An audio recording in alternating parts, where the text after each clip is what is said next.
Welcome to Incap's Q2 result webcast. My name is Pauliina Tennilä and I will be hosting this event today. Our speakers today are Incap's President and CEO Otto Pukk and CFO Antti Pynnönen. Otto and Antti will present Incap's second quarter results, after which there is time for questions and answers.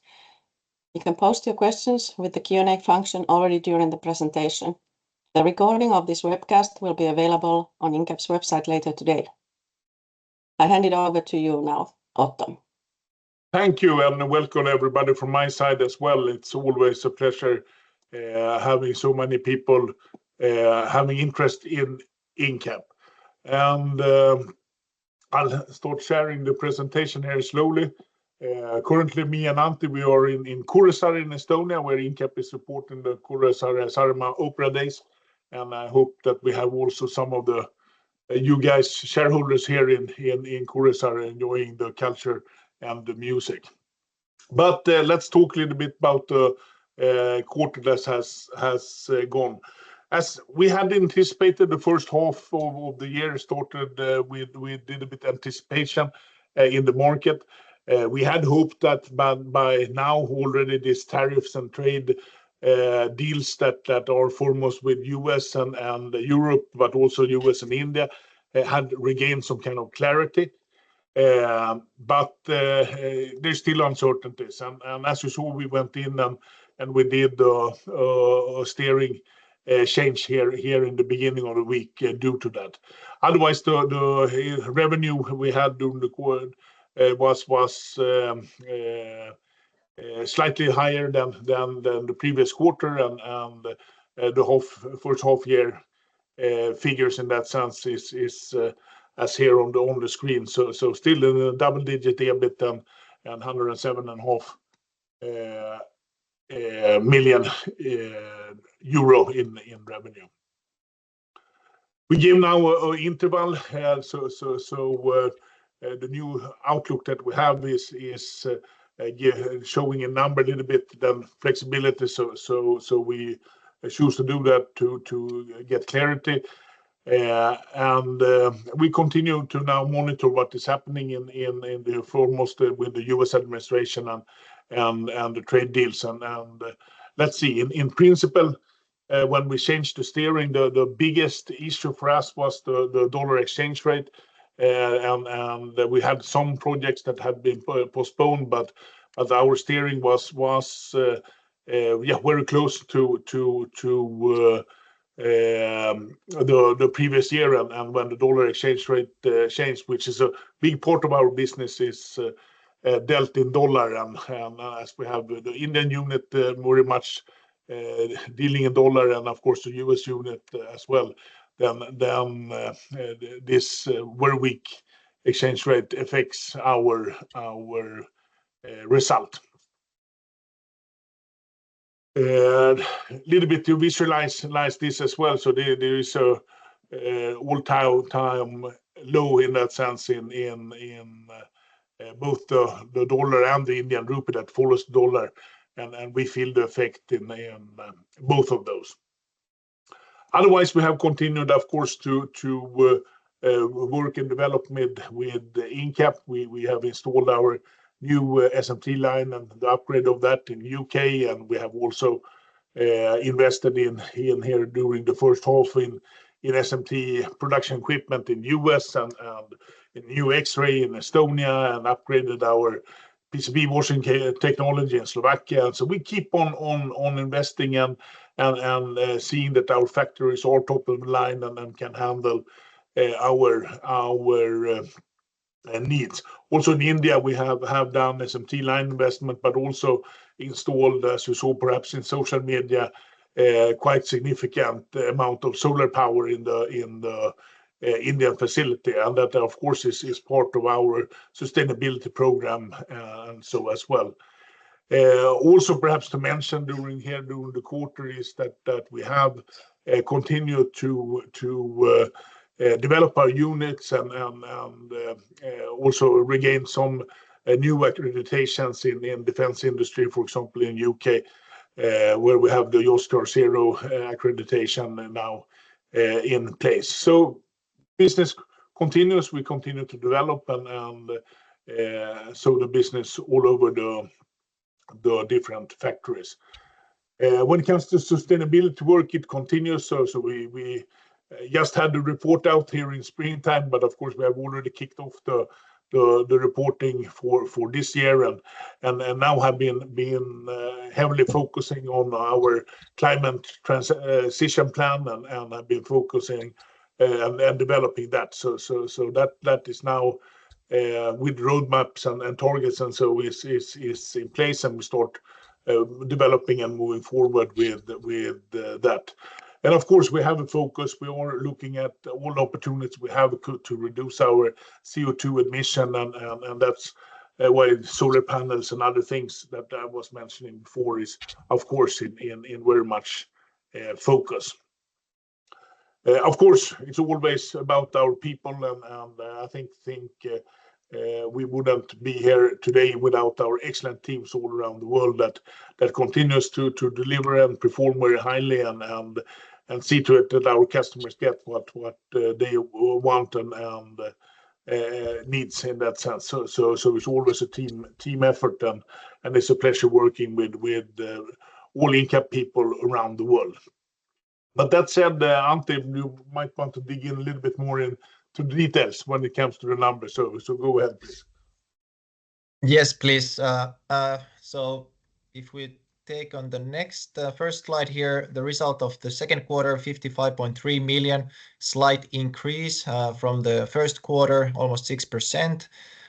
We recorded EBIT 6 million, and that is in healthy double-digit figures, sniffing on 11%, and then adjusted EBIT was 11.5 million euros.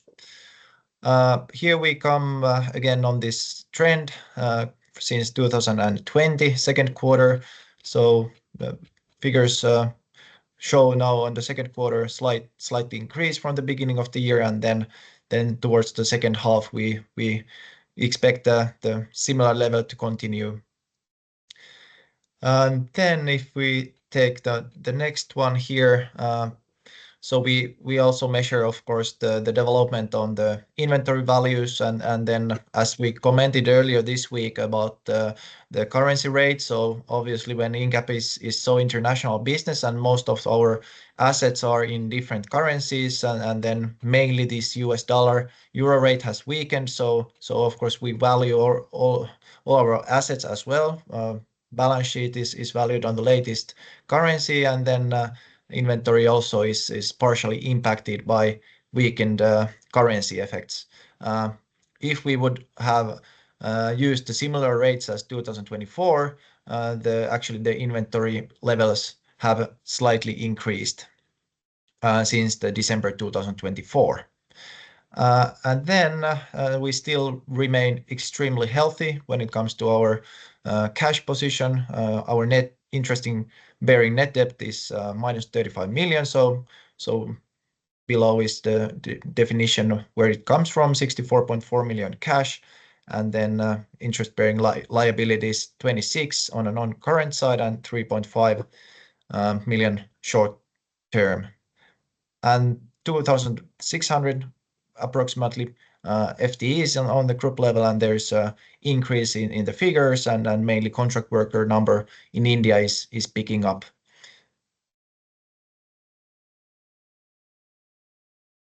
Yeah, so coming back to the outlook, our new outlook is that we will have a revenue between 210 and 230 million, and operating profit between 23 and 26 million, given that there is no change in the inputs that we have regarding material availability or other things on the market.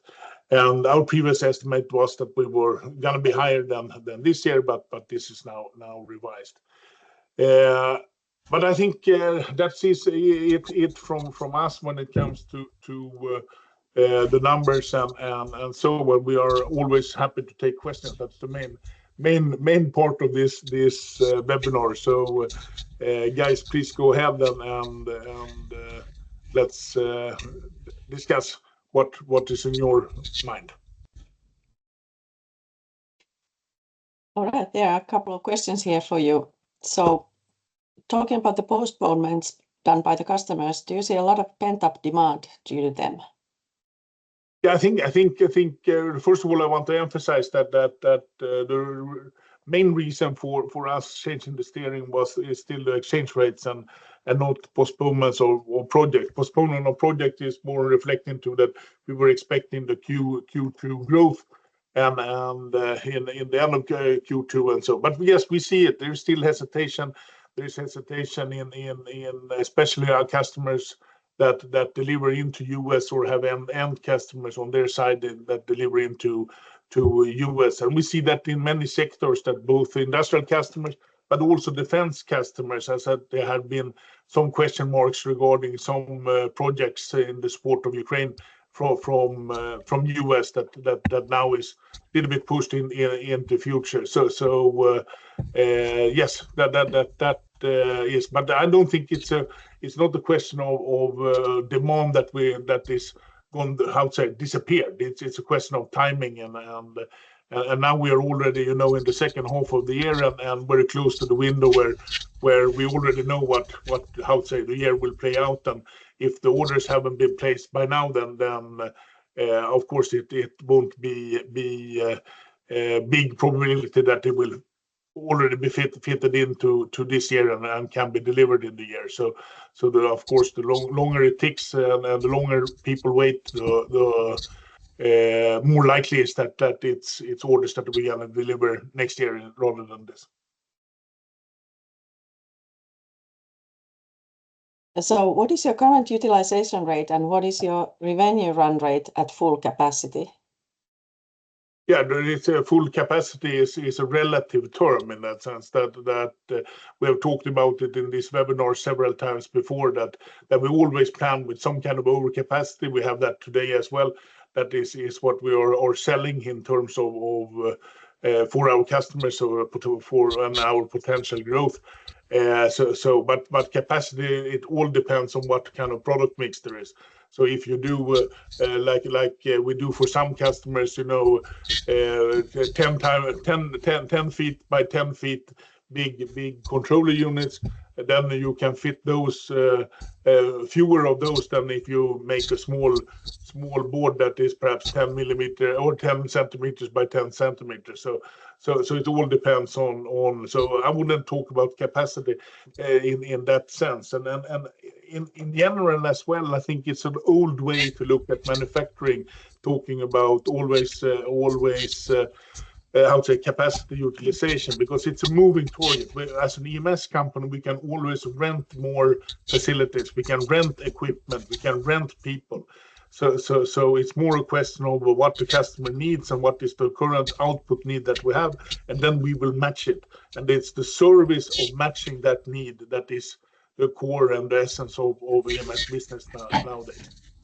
Yeah, well, maybe from my side is one comment here on this one, so that definitely we have capacity available. So it means that we don't need to invest necessarily on the floor space or the real estate itself. So in theory, of course, we could add more, from one kind of working in one phase, you can add in the 2 phase or even all around 3 phase working around the clock basically. So the message from my side is that we don't need to invest in real estate or floor space, or not necessarily even that much on the machinery and equipment on meeting the growing demands from our customers. So that's one way to look at it as well. Yes. Thank you. The next question is about your largest customer and how have they been developing relative to the rest of your customers in H1? I think they have been developing good. We had to have slightly increased the volumes and so during the quarter. We are producing steadily for them, but they are also one of the customers where we deal in US dollars. And so even if we have increased slightly in the volumes, then and when we convert this now on paper into euro, then the value of that is slightly less than it was, say, a quarter or two ago because of the dollar exchange rate. Or Antti, do you have want to double down on that one? No, I think you actually you have the point there, and then yeah, of course, then when we do the full year forecast internally, we do a lot of different scenarios with different exchange rate as well, and of course the main driver obviously is always the customer demand and their outlook and their confirmed orders and agreed production plans, and then we put all these numbers together. We do it several times a month, this kind of scenario analysis with all MDs in the meetings, and then go through the plans, and then with the exchange rates we have had so far on average 6 months, January and June period time. So then we saw that it seems like then this outlook that we gave out is yeah, we stick on that one. That's based on the current best estimation on the business, and then we believe on that one. And of course in Incap we always aim for shooting a little bit, of course, on the top tier or the higher boundary of the range. So that is our ambition level internally. But now we are in July, and then obviously still a lot of work to do to meet those figures. But we will keep you guys posted of course on the progress. Thank you. Then there's a question about defense and aerospace. So is defense a big market for Incap or Incap's customers? And would you like it to be bigger considering how the defense market is developing currently? Defense currently is not too big, so I think it's slightly less than 5% of our total business is related to defense and aerospace in that sense, as we bundle those in one segment. We have been working on increasing it here over the past year, and we're looking at to continue with that work. That said, it's also a volatile market. Now it's good days for defense business, but there is also downsides in so when the turn goes on the downwards. So I think that focusing only on defense business we of course won't. So it's a part of a balanced, how to say, customer portfolio for us is to be in many sectors, and so. But of course it's currently attractive. There's a lot of money moving there, and we are also working very close with several customers and several projects on the defense side, and we'll continue to do that. Thank you, Otto. Then there's a question about financial expenses for the debt, and that's increasing. So what is the trend going forward? So if we actually look really the interest that Incap is paying, that is actually going down as we have seen interest rates, Euribor and then Incap's own agreed percentage premium on top of that one, interest premium with the local bank.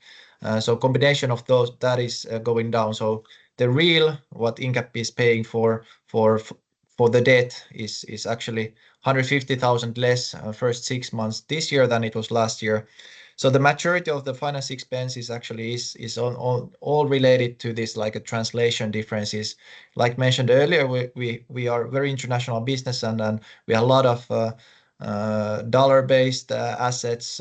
There's a dollar-based bank accounts in parent company in USA, and then there is an internal loan between Finland and USA intragroup loan, 20 million receivable. And when all of these are always valued in the end of the month with the latest currency rate, so that explains the growth on the finance expense side.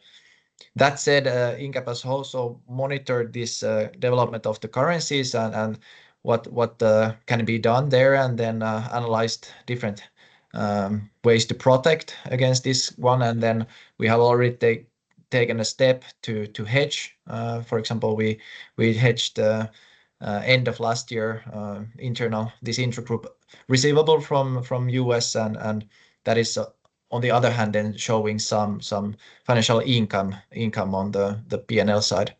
So hopefully this answered the question. Thank you, Antti. Talking about the foreign exchange rates and also the gains, how about then on the purchases side? Do you have benefit at all on the US dollar situation in your purchases? In that sense that for example in India, which is the biggest unit, or in US that also of course deals in US dollar, then we also purchase very much in US dollar. So I guess that little bit offsets each other, we are in that sense. So I think the big part of the business, or even the majority of the business, is US dollars based, as India is and US now dealing with them. So perhaps that's the way you should see it. But also I want to emphasize this is on paper. That we are not in reality converting the US dollar to euro. It's what we do in the reporting to show the figures to the market. But in reality, we haven't got any hit by it. It's on paper where we see when we now evaluate it. Of course, if we would pay dividend and then actually repatriate the cash and then start exchanging it, then that would be. But here it's a loss. Some year ago we got the plus on the same way, and the minus. So it's nothing now super dramatic into it, because we will continue to trade in US dollars and so in the future as well. Yeah, and on this topic, if we a little bit continue further, so there was a question on EPS, what items impacted on Incap's Q2 EPS figure, and then one thing we haven't mentioned and discussed yet here, obviously it was in our report, but we collected from our Indian subsidiary quite substantial intra-group dividend. So if I color the background, so typically we repatriate funds through different transfer pricing mechanism, and that's the prioritized method, and that has reasons why we do it that way. But then especially now when the cash levels were growing pretty hugely in India, so then there was a decision to repatriate in the form of internal dividend to the parent company, and then there's a withholding tax related to this kind of transactions in India. So we ended up paying 2.5 million on this kind of intra-group dividend withholding tax in India, and that obviously impacted a lot on this second quarter. But I would consider that as a non-recurring item by nature, and it's also good to understand that the parent company is responsible, for example, for all the major strategic initiatives. So the cash needs to be in Finland if Incap is pursuing for major acquisitions. So then it's handy that we obviously have the funds and cash in use for those kind of moves. So just wanted to a little bit give color on that topic, as well as I have seen some questions here and there on this topic. Thank you, Antti. How about the customers then? There's a question about their end markets. Where is the majority of your customers?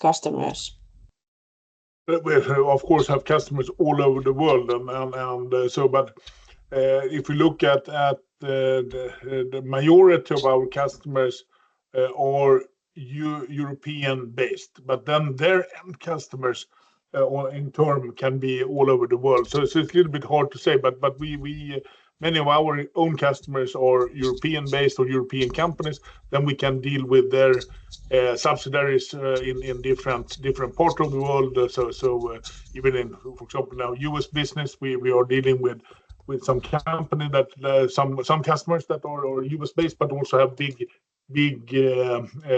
business in that sense within the US, and same thing for the other units. So we have customers all over the world, and so has our end customer, or like they're our customer's customer.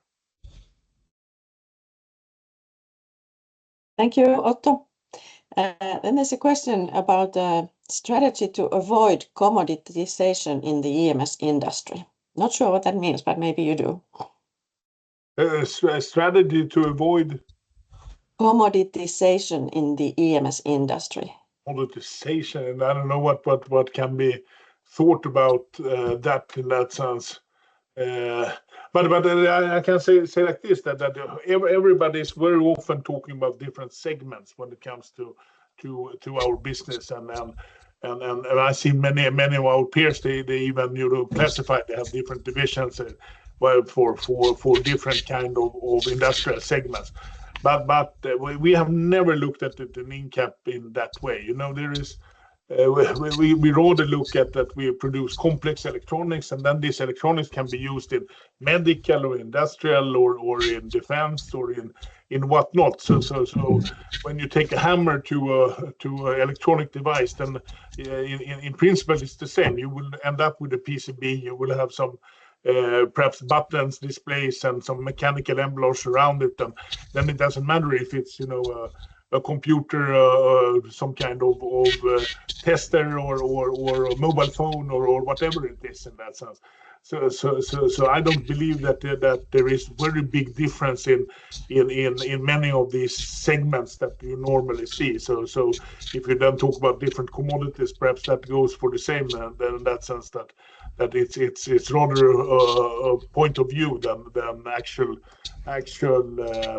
practical, how to say, differences in the business. So in that sense, you can avoid it by having a different point of view. I don't know. I was swinging on that one, so let's see if that satisfied the listener. We can take follow-up questions if it was not. But the next one is about your long-term financial targets, and is there anything you could share about them? No, and we have been talking about this before as well here, and so that I still believe there is a sweet spot on the market. When EMS companies become big and so they become very rigid. And I think that there is very big strength in our operational model, and if we can continue to scale this up and be somewhere 500 to a billion company instead and keep on the same way to work, then I think there is a sweet spot on the market for that, because getting bigger, most companies get very rigid and start dictating to customers what they want, and you will see that very often customers come from these bigger companies seeking more of a service approach and more of a tailor-made approach, and I think we can offer that by growing Incap as well. So that is what we continue to work with, that continue to scale both organically and also through mergers and acquisitions, and then we continue to pursue those actively. And I think this one fits well as a follow-up question. So how do you evaluate internal reinvestment opportunities versus returning capital to shareholders? And how do you prioritize between organic growth and further M&A opportunities? Yeah, and I think you should look at it in a little bit different ways. So first of all, internal investment. So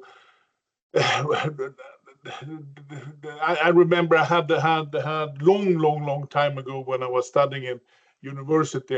We had this old Swedish industrial guru as a teacher in Örebro University, and he very clearly was always pushing for that. If you don't have any depreciations on machines, you have invested too late in your production infrastructure. There is always a machine cost in the equation, and there's all. So this, I'm a strong believer in that you need to keep on investing in equipment, having the latest technology on stage. There is no free lunches that we depreciate our equipment and then we have zero depreciation. It will cost you more in the long run to do it. So investing into your own manufacturing, I think, it's a hygiene thing. Now you can always argue that if we now have a totally new business opportunity that we need to invest, say, in a new factory to set up compared to an acquisition, then those perhaps are a little bit more like comparable.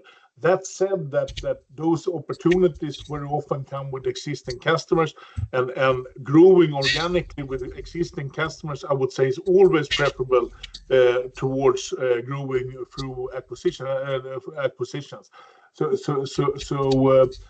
We are evaluating those, but yeah, you need to keep the apples apart in this, and really think that are they comparable? Are they comparable, the potential acquisition or the potential investment in reality, or is it so it's more hygienic that you need to do the investment to keep up with the latest technology development and keeping up with having your production in par with what your strategy needs.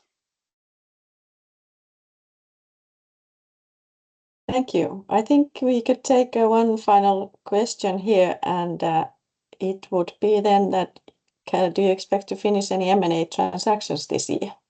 I expect to finish a lot of transactions every year, but it takes two to tango, and we have an excellent team when we have when we do due diligence and look into different cases and so on. And so far we have you can argue that yes, perhaps we have done fewer acquisitions than some, but we haven't stepped on any mines either in that sense. And I think that things take time, and I'm not stressing it. We are earning money. We are having a healthy Incap. It's a healthy business in that sense, and I think it will naturally come the right times for those acquisitions. That said, I can say as well, also in some forum, some other question that I think that many of those acquisitions that some of our peers have communicated about here lately are very familiar cases for Incap as well. If that answers some of the questions, but let's see. I'm always hopeful, but if it will be this year or when, that I can't say here and now today. Yeah, and maybe for the viewers that are new with Incap, so Incap is working very closely with the M&A team. So we have established organization to do acquisitions. So we have also, of course, then external help on there if the case moves on the due diligence phase. So we have all the resources needed. We have the firepower to do those. We are constantly looking different markets, and interestingly, so Incap is working typically several acquisition leads on parallel. So 3 to 5 leads are always moving, meeting the owners and negotiating with the owners, and making the valuation, doing the non-binding bids and so forth. So we have a lot of activities ongoing all the time on the acquisitions, and at the moment as well. So then we are active on this one, and then always very difficult, obviously, to say closing timing on those.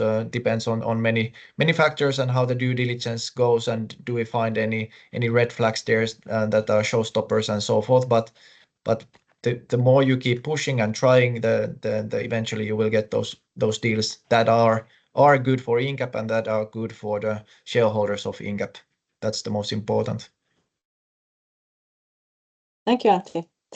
So for my part and the IR team's part, I would like to remind here at the end of this webcast that you can subscribe to Incap's stock exchange releases and IR calendar on the web pages, so don't forget to do that. And now I hand it over back to Otto to finalize this webcast. Yes, thank you, Paulina and Antti as well. And thank you, all of you guys who have been listening in and are taking interest in Incap. I have said it before. Reach out to us, come and visit. And me and Antti, we're always happy to take questions when we can. And if you have questions regarding what we're doing and things about Incap. Otherwise, I hope everybody takes some time and try to enjoy the summer as well. And if they have the possibility, why not come here to Saaremaa and visit the opera here in the Kuressaare Castle that Incap also supports with this year, as we have the Jubilee year, where we are supporting some culture events and so as well. That said, thank you once more for the interest, and see you guys in a couple of months' time when it's time for the next one. Thank you.